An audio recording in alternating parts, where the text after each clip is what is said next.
Part 5. The breached General Minho Bayek stood on the bridge of the EDF battleship Indomitable, watching Earth die through the viewport. The Pacific Ocean was a wound in the planet's surface now, a spreading darkness that consumed everything it touched. 3 entities had fully breached the rift, and each one was the size of a city. They moved through matter like it wasn't there, unmaking reality itself wherever they passed. "Sir, we've lost contact with Australia, New Zealand, and Japan," a junior officer reported. "Population readings show 0 life signs, 0. Billions of people simply gone, not dead but erased from existence so completely that even their bodies left no trace."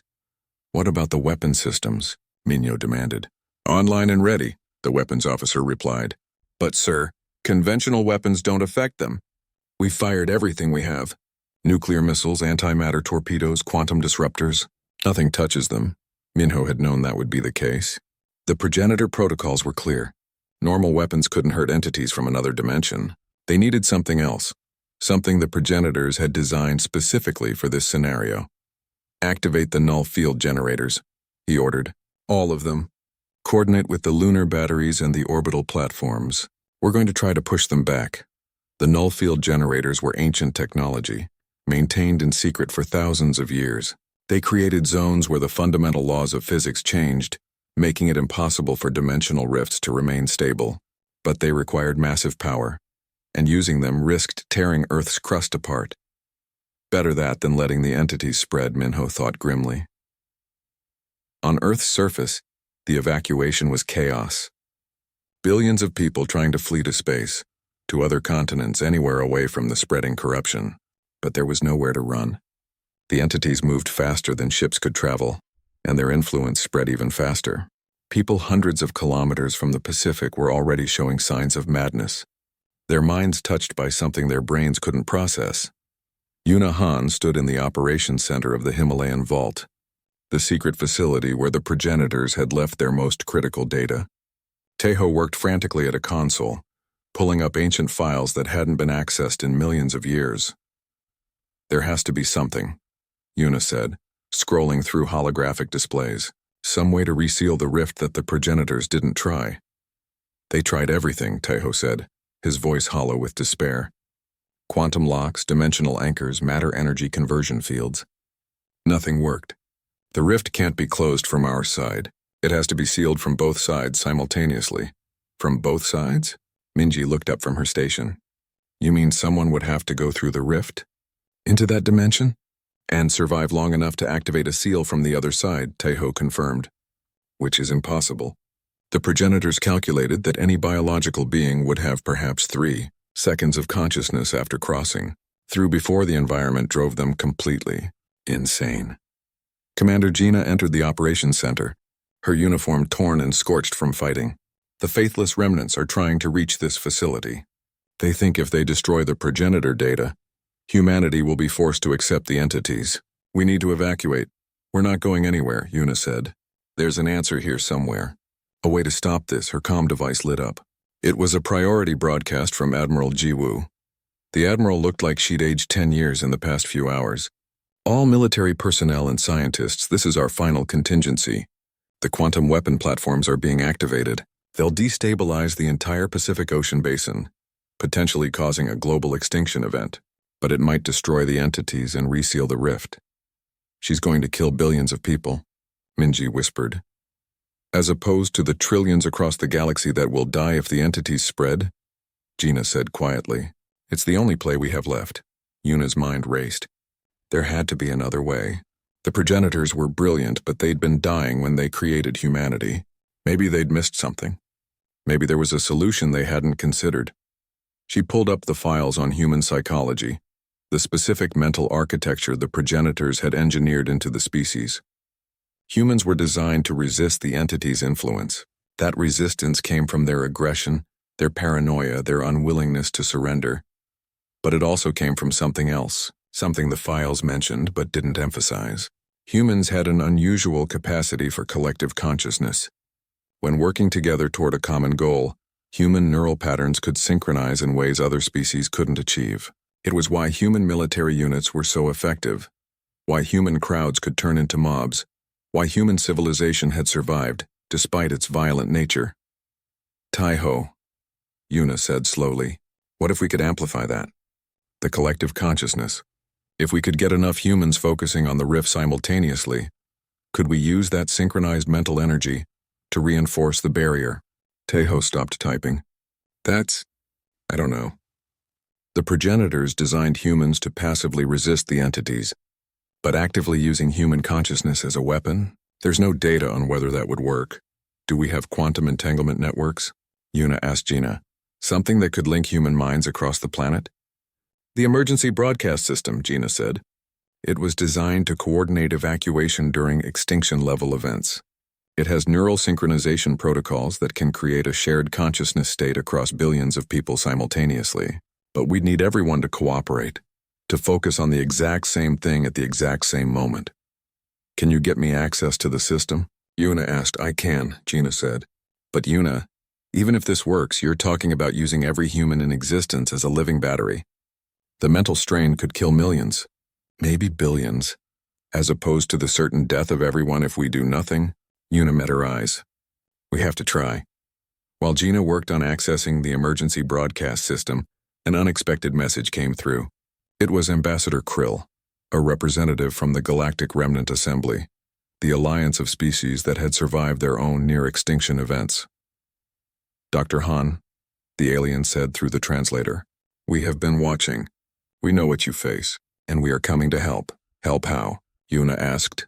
We cannot fight the entities directly, Krill explained. Our species lack the mental resistance humans possess. But we can provide power. Our fleet carries quantum generators specifically designed for dimensional stabilization. We've been preparing for this day for centuries, hoping we would never need them. You knew this would happen? We knew it was possible, Krill said. Humanity has guarded the rift alone for so long. It was only a matter of time before the burden became too great. We fled from Earth in fear, but we never forgot what you protect, what you sacrifice. Allow us to repay that debt. Ships appeared in Earth's orbit, dozens of them from species Yuna had never seen before. Some were ancient, their hulls marked with languages from extinct civilizations. Others were new, built specifically for this moment.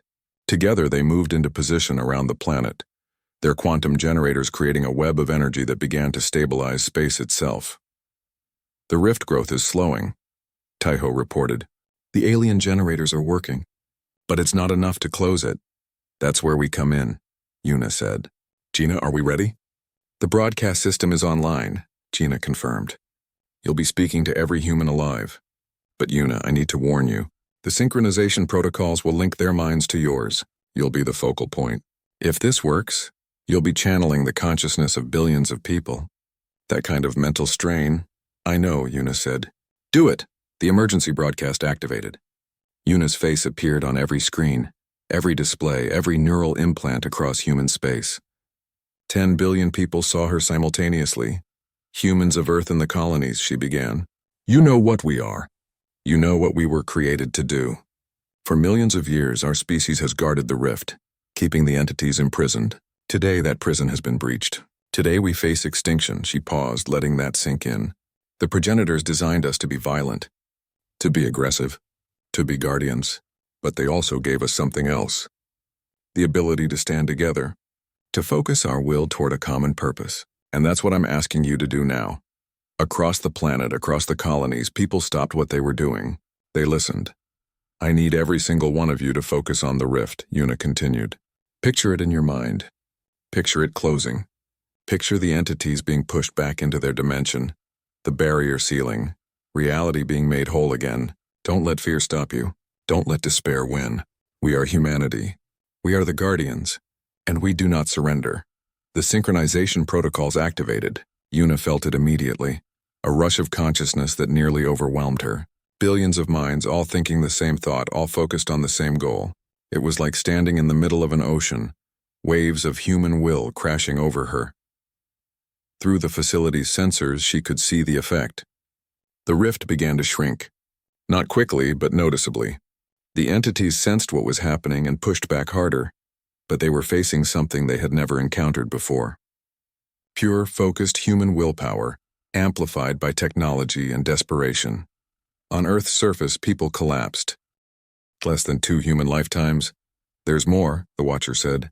Someone knows this. Part 4. The Faithless. The news spread through human space like wildfire. Yuna had uploaded everything to the public networks before the military could stop her. The Watcher's testimony, the progenitor data, the truth about humanity's origins. Within hours, billions of people knew what they really were. The reaction was chaos. Yuna sat in a safe house on the colony world of New Busan, watching the news feeds with growing horror.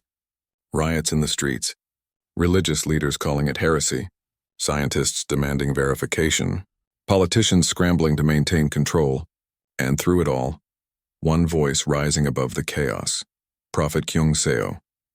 He appeared on every screen, his handsome face calm and peaceful despite the turmoil around him. He was young, maybe 30, with the kind of charisma that made people want to believe everything he said. "My brothers and sisters," Prophet Kyung said, his voice gentle. "For too long we have lived as slaves. The progenitors created us not out of love but out of desperation. They made us violent, paranoid, aggressive. They stripped away our chance to evolve naturally, to become a peaceful species. We are prisoners forced to guard a door we never asked to watch." The feed showed crowds gathering around him, thousands of people nodding in agreement. Yuna recognized the location as New Mars, one of humanity's largest colonies. "The entities beyond the rift are not demons," Prophet Kyung continued. "They are gods, beings of pure energy and consciousness trapped by the progenitors' fear and ignorance. They do not wish to destroy us.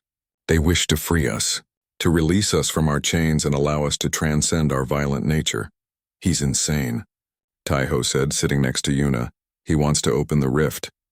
"And people are listening to him," Minji added, her face pale. "Look at the crowd sizes, thousands, tens of thousands." The newsfeed shifted to show other gatherings, the faithless they called themselves. Prophet Kyung's followers spreading across human space, preaching that opening the rift was not doom but liberation.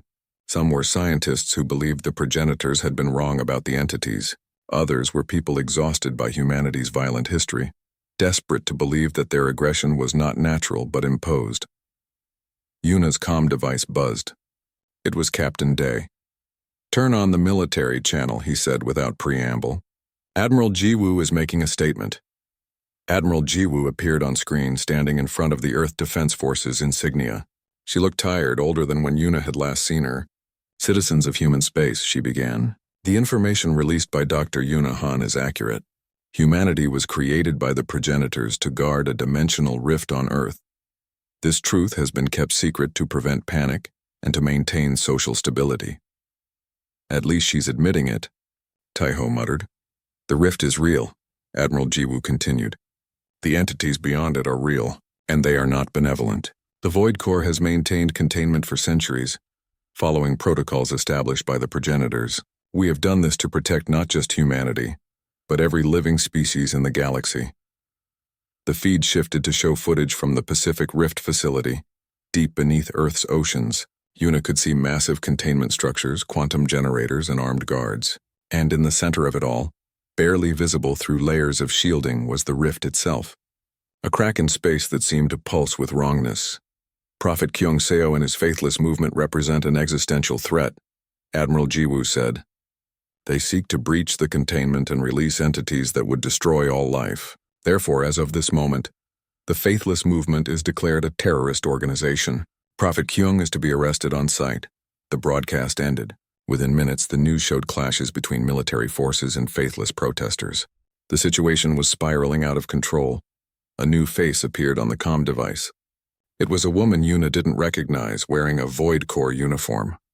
"Dr. Han, I'm Commander Gina Oh. I need to speak with you urgently. In person." "Why should I trust you?" Yuna asked. "Because I've been guarding the Pacific facility for 5 years," Gina said. "And because I'm tired of following orders from people who don't understand what we're really up against. Meet me at the coordinates I'm sending. Come alone."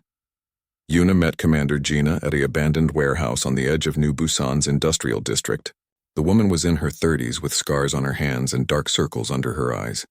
She looked like someone who hadn't slept well in years. "I'm supposed to kill you," Gina said without preamble. Admiral Jiwoo gave the order. "Eliminate Dr. Han and her team to prevent further leaks." Yuna's hand moved toward the weapon she'd started carrying. "So why am I still alive?" "Because Admiral Jiwoo is wrong," Gina said. The military strategy has always been secrecy. Keep the truth hidden, maintain control, prevent panic. But look around. The truth is out. The panic is here. And hiding behind classifications isn't going to stop Prophet Kyung. What will stop him? Yuna asked. Gina pulled up a holographic display. It showed the 3 rift containment facilities scattered across Earth. Pacific was the largest, but there were also smaller facilities in the Arctic and beneath the Sahara Desert. These facilities maintain the containment field. They use quantum technology we barely understand, based on progenitor designs. If even one facility is breached, the rift destabilizes. If all 3 are breached, the rift opens completely. And Prophet Kyung knows this. He has sympathizers everywhere, Gina said grimly, including within the Void Core. I've identified at least 20 guards at the Pacific facility who are faithless converts. They're planning something. I don't know what or when, but they're going to try to breach containment. Yuna studied the display. How fast could the entities break through if the containment fails? According to progenitor data, minutes. Maybe hours if we're lucky. Once they're through, they'll spread across Earth first, then to every human colony, then to every inhabited world in the galaxy. The Watcher wasn't exaggerating. Complete extinction in days. A new message appeared on Yuna's comm device. It was from Dr. Sang-Hyun An, a marine biologist she'd worked with years ago. The message was marked urgent. Yuna, if you're seeing this, I need help. I'm stationed at the Pacific facility and something's wrong. The rift is expanding faster than the containment can adjust. And there are people here, guards I trusted, who are acting strange. They keep talking about freedom and transcendence. I think they're going to sabotage the facility. Please contact someone. Contact anyone. We need... The message cut off. That was sent 10 minutes ago, Yuna said, showing it to Gina. Gina's face went pale. It's happening. They're making their move now. The next few hours were a blur. Yuna contacted everyone she could. Captain Day immediately set course for Earth. Taiho started compiling all the technical data about the containment systems. Minji coordinated with other scientists who might be able to help.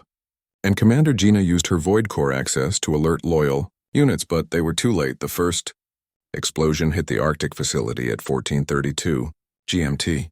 Security footage showed guards in faithless symbols attacking the quantum generators, overwhelmed the defenses. The facility went offline. The second explosion hit the Sahara facility 30 minutes later. Another coordinated attack, another facility destroyed. That leaves only Pacific, Gina said, pulling up real-time data. If they breach that one, it's over. But the Pacific facility was the most heavily defended. Thousands of troops, multiple layers of security, backup systems upon backup systems. Prophet Kyung would need an army to breach it, and that's exactly what he had. The news feeds showed fleets of civilian ships converging on Earth. Hundreds of them, filled with faithless believers ready to die for their cause. Some were armed with weapons. Others were simply willing to throw themselves at the defenses to create openings. This is madness, Taiho said, watching the feeds. They're going to get everyone killed. The Earth Defense Forces engaged the faithless fleet in orbit. Ships exploded. People died by the thousands. But for every ship destroyed, 2 more took its place. The faithless were fanatics, convinced they were saving humanity by freeing the entities. On the surface, fighting erupted around the Pacific facility. Faithless terrorists had infiltrated the guard force, and now they were fighting their own comrades. Dr. Sang-Hyun's last message showed him barricading himself in a control room as explosions rocked the facility. The containment is failing, Gina said, watching the readings. They damaged too many systems. The quantum field is collapsing. Yuna watched in horror as the rift, visible through the facility's cameras, began to widen. The crack in reality pulsed with sick light, and through the gap she could see them, the entities, moving, writhing, pressing against the weakening barrier. And then one of them pushed through. The camera footage went dark immediately, but not before Yuna saw something impossible, a shape that existed in too many dimensions, a form that hurt to perceive, a presence that radiated hunger and malevolence. The entity touched the facility's structure, and the metal simply ceased to exist, not destroyed, but unmade at a fundamental level. It's through, Gina whispered. God help us, it's through. Alarm screamed across every military channel. The containment was breached. The entity was free, and through the widening rift, more were coming. The Pacific Ocean around the facility beg. Part 3, Terminus 9. The smuggler's ship smelled like recycled air and bad decisions. Bora Nam sat in the pilot's chair, her feet propped up on the console, looking completely relaxed despite flying an illegal route to a quarantined world. "You know Terminus 9 is off limits, right?" she said, not for the first time. "Military blockade, automated defense systems, the whole deal. They don't want anyone going there." "That's why we're paying you," Yuna said from the co-pilot's seat. "You said you could get us through." "I can," Bora said with a grin. "Doesn't mean it's smart. That planet's been dead for 2 million years. Nothing there but ghosts and bad vibes." In the passenger compartment behind them, Taiho and Minji were reviewing the data from Hyun's chip. They'd spent 3 days analyzing it, and each new discovery had been more disturbing than the last. The progenitors, the galaxy's first spacefaring civilization, had left markers throughout space. Warnings, instructions, and apparently, their final testimony on Terminus 9. "We're approaching the blockade zone," Bora announced. "Everyone strap in and shut up. I need to concentrate." The ship shuddered as Bora executed a series of maneuvers that seemed to defy physics. Alarms blared, then went silent as she spoofed their identification codes. On the view screen, Yuna could see automated defense satellites drifting past, their weapons tracking other ships but somehow missing Bora's vessel entirely. "How are you doing that?" Minji asked, her face pressed against the porthole. "Trade secret," Bora said. "Let's just say military security systems are written by the lowest bidder." Terminus 9 grew larger in the view screen.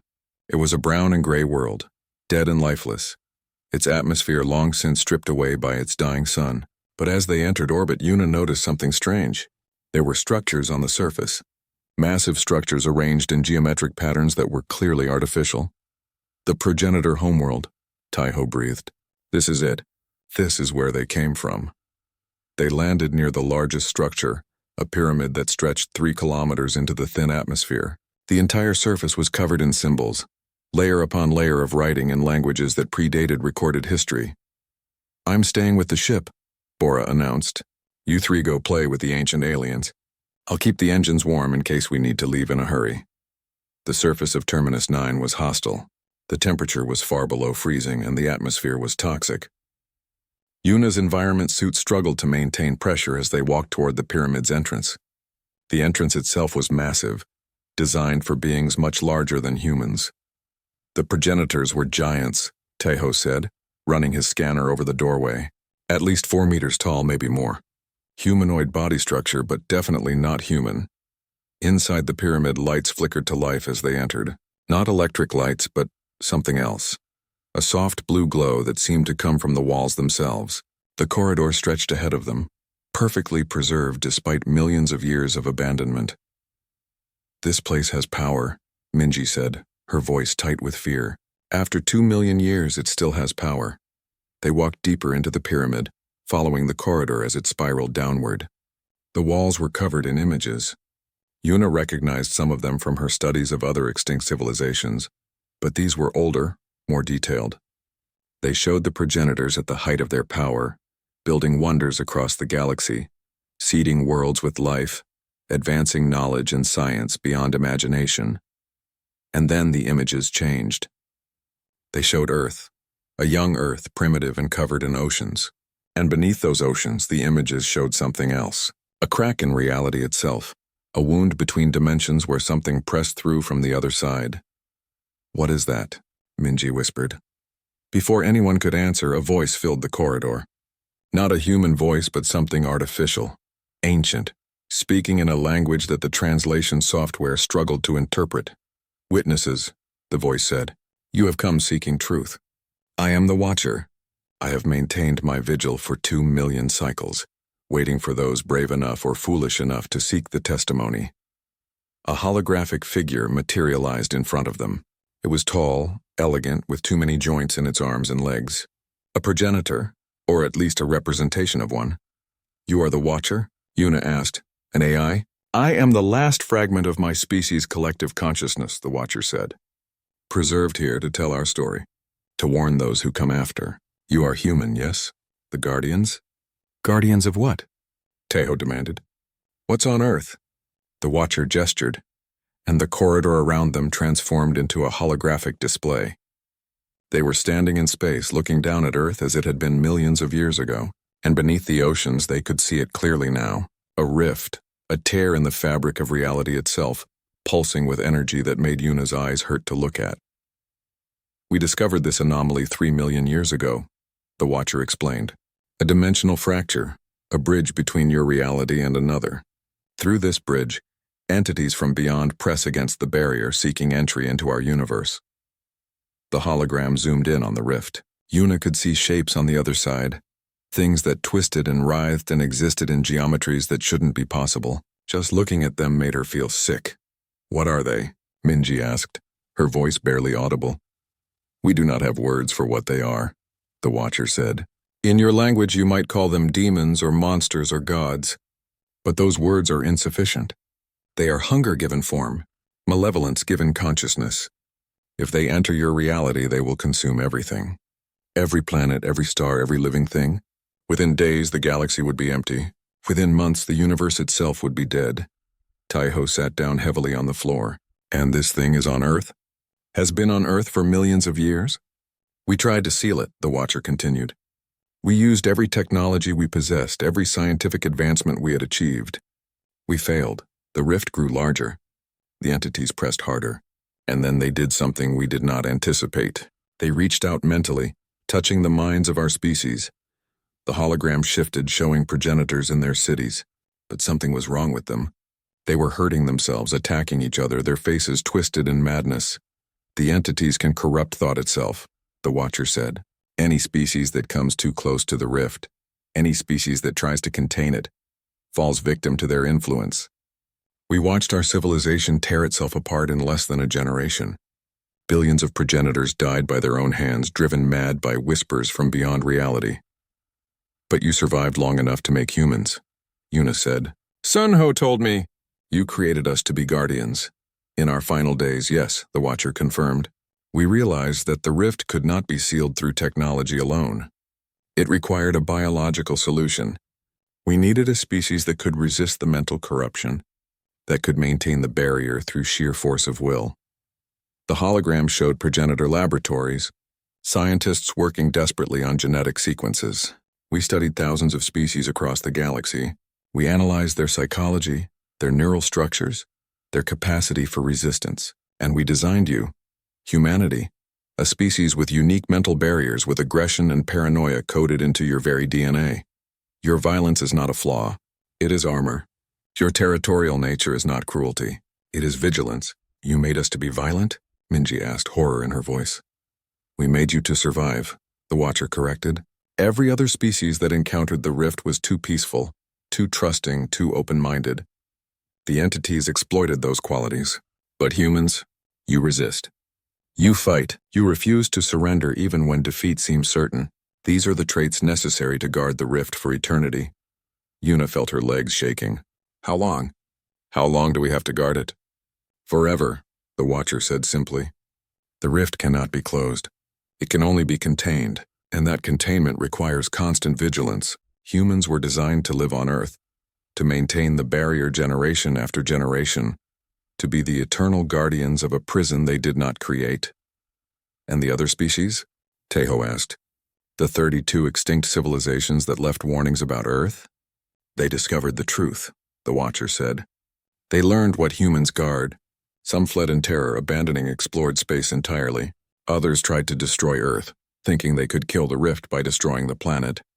They failed, and humanity destroyed them in return. A few committed mass suicide, unable to face a universe where such horrors exist." The hologram faded, leaving them in the dark corridor once more. The Watcher's voice grew softer. "You came seeking truth. Now you have it. Humanity was created to be jailers of cosmic horror.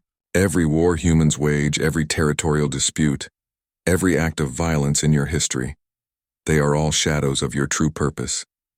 You are not a natural species. You are a weapon, forged in desperation by a dying civilization." "Why tell us this?" Yuna asked. "Why leave this testimony if it would only cause panic?" "Because the rift is growing," the Watcher said. And for the first time, the ancient AI sounded afraid. "Our projections indicated it would remain stable for millions of years. But something has changed. The entities are pressing harder. The barrier is weakening. You have perhaps 100 years before it breaches completely. Silence filled the corridor. 100 years? Part 2, the pattern. The interrogation room was cold. Yuna sat across from Admiral Jiwoo Park, a woman whose face looked like it had been carved from ice and never learned how to smile. Between them lay Yuna's tablet, its screen dark and lifeless after the military had wiped it clean. You misunderstood the data, Admiral Jiwoo said. Her voice was calm, almost gentle, which somehow made it worse. The Valthene warnings are known to us. They're mistranslations, artifacts of corrupted data cores. Nothing more. Mistranslations, Yuna repeated flatly. Across 17 different species using 17 different languages, all mistranslating the exact same warning about Earth? Admiral Jiwoo's expression didn't change. You're an archaeologist, Dr. Han, a good one. Stick to digging up pottery and analyzing ancient art. Leave military intelligence to those trained for it. They were on New Koryeo, a frontier colony world far from Earth. The military had brought Yuna's entire team here 3 days ago. Taeho and Minji were in separate rooms, probably hearing the same lies. Captain Day had been released back to his ship with a warning to forget everything they'd found. What are you guarding? Yuna asked quietly. What's on Earth that scares entire civilizations into extinction? Admiral Jiwoo stood up. We're done here. You and your team will return to your regular duties. The data from the Valthene site has been classified. Speak about it to anyone and you'll face charges of treason. Do you understand? Yuna understood perfectly. She understood that she'd uncovered something so dangerous that the military was willing to threaten scientists with execution. She understood that every instinct in her body was screaming that Admiral Jiwoo was lying. She nodded. I understand. Good. Admiral Jiwoo moved toward the door. Oh, and Dr. Han? Your brother asked about you. He's stationed here on New Koryeo. I'm sure he'd like to see you before you leave. The door closed behind the Admiral, leaving Yuna alone with her thoughts. Her brother. Sun-Ho Lee had joined the military 8 years ago, cutting off most contact with his family. The last she'd heard, he'd been recruited into some special division. She hadn't known he was on New Koryeo.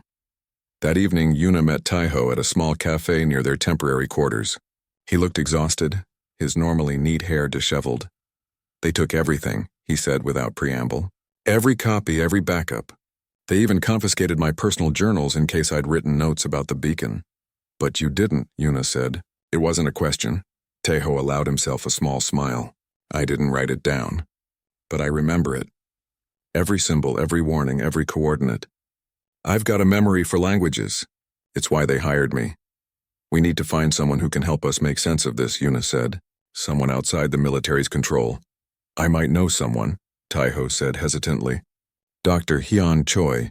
He used to teach at the University of Mars before he got fired for publishing controversial theories about humanity's origins. He claimed we weren't alone in the galaxy long before first contact. Said there was evidence of ancient interference in human evolution. Yuna leaned forward. What kind of interference? The kind that gets you fired and blacklisted from academic work, Taeho said. But if anyone would believe us about the warnings, it's him. Last I heard, he was living here on New Koryeo, working as an independent researcher. Finding Dr. Hyun Choi turned out to be easier than expected. The man lived in a cramped apartment filled with books, artifacts, and holographic displays showing star maps covered in annotations. He was older than Yuna expected, probably in his 70s, with wild gray hair and eyes that burned with intensity. Finally, he said, when Taeho explained why they'd come. Finally, someone else found them. You know about the warnings? Yuna asked.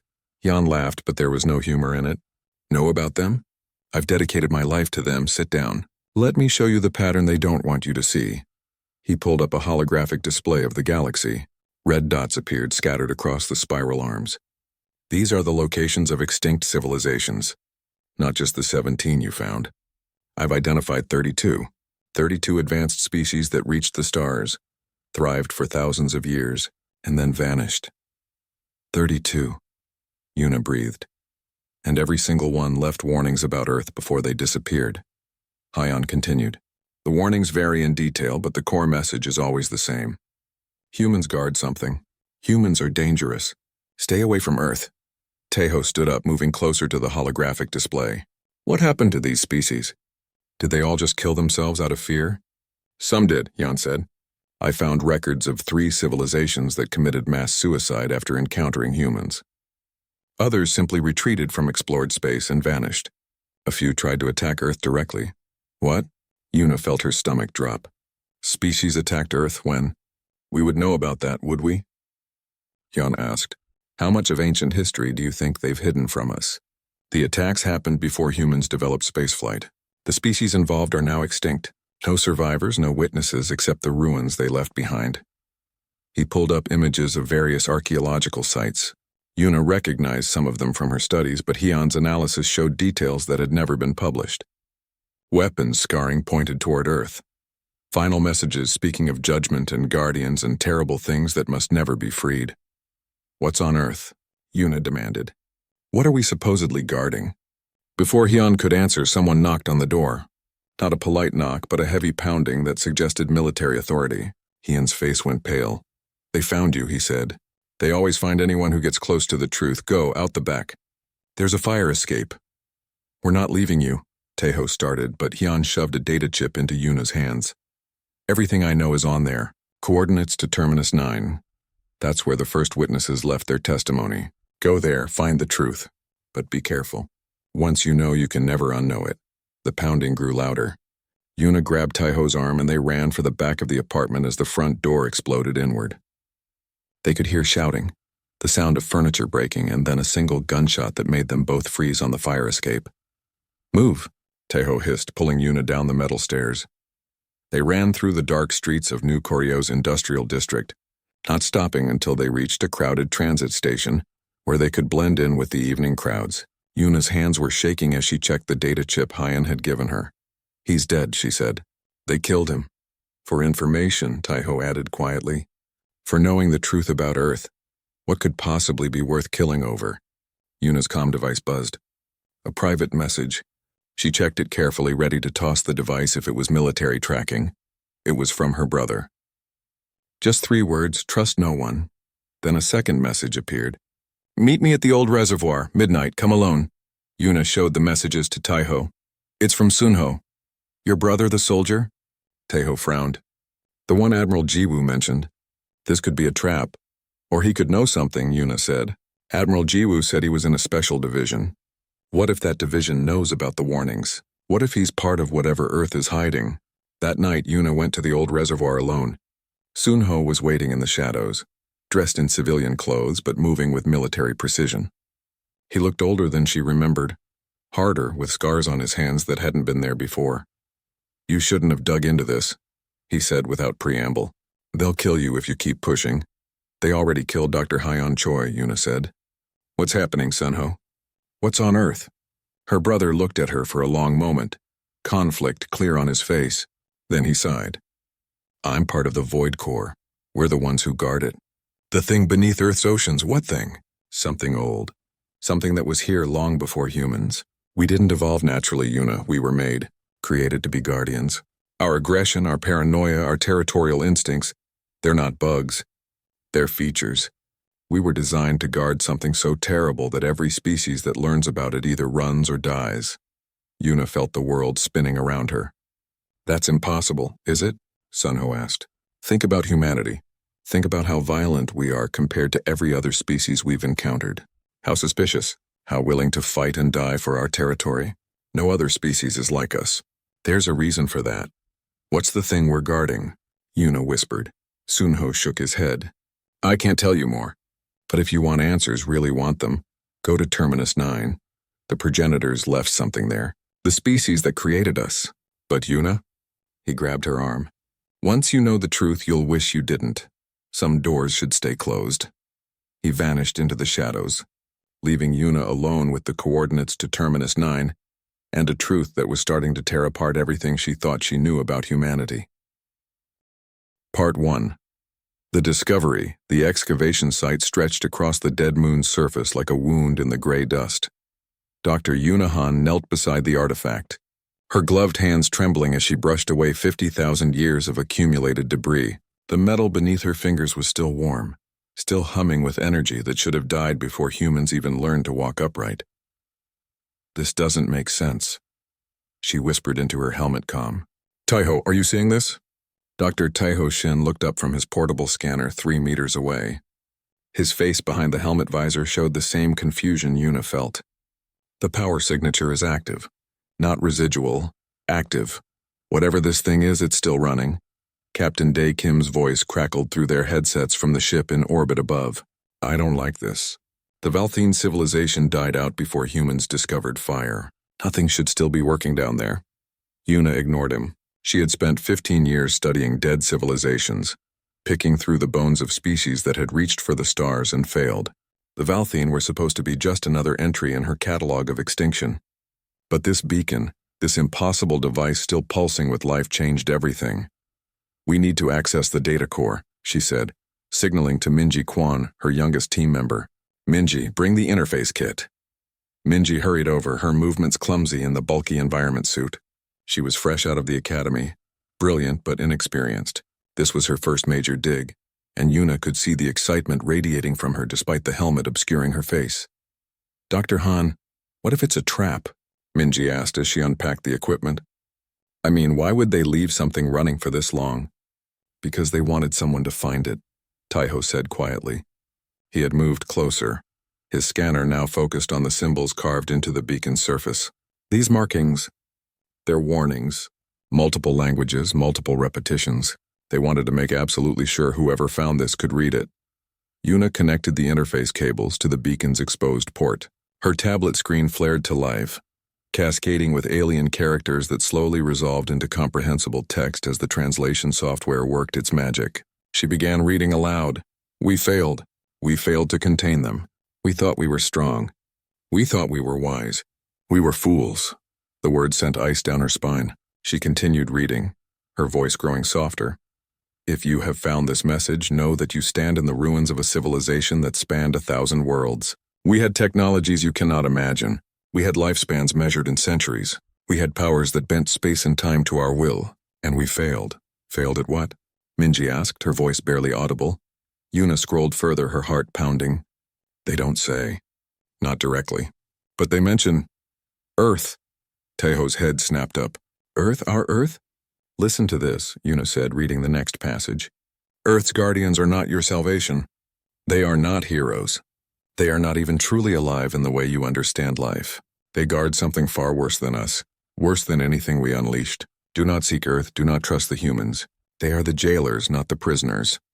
Silence filled the comm channel. Even Captain Dae said nothing for a long moment. Finally, Dae spoke, his voice tight. That's impossible. Earth is our homeworld. It's a garden world now.